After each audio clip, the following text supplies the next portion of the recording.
let's see how you do under pressure. Oh, yeah, I've been wanting this forever. I've been in the field. You may have heard a lot about Neo4j graph databases, and today what I wanted to do was show you how to get started very quickly with a Neo4j database using Aura, which is a cloud service offering that basically lets you just spin up a database with a click up of a button.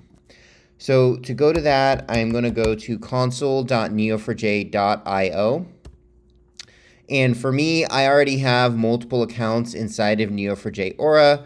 For you, you'd have to go to sign up if it's your first time using this. I'm just going to continue with my Google account here.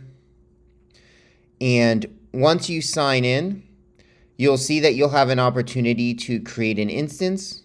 I'll go ahead and click that. And then there's a couple options here. There's AuraDB free, which lets you start a database that has some restrictions on it, but it's free forever. There's a limit on the number of nodes and relationships that you can put in. I think it's in the tens of thousands.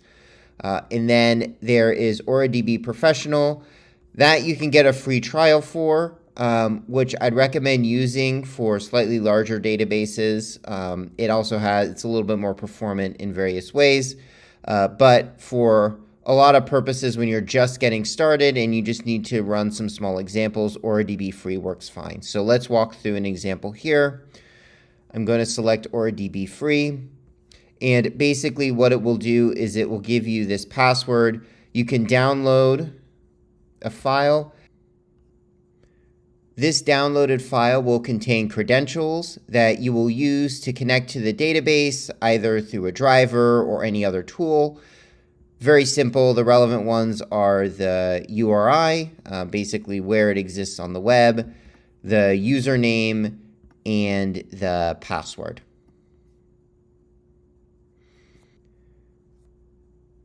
Once the database is up and running, you'll see here it'll have a green dot and say running, and then I can go ahead and connect.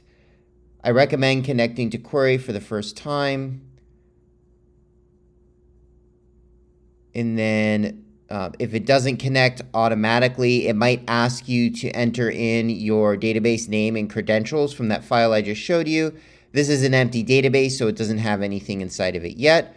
But once you're here, you can go ahead and run any guides that are down here, or you can start with any examples that you've seen or that you want to work with, whether it be GraphRag examples or anything else. All right, and that's it for this one. Happy coding, everyone. Yeah. Let's see how you do under pressure. Oh, yeah, I've been wanting this forever. I've been in the field with whatever they throw at me, brush it off, pick myself up.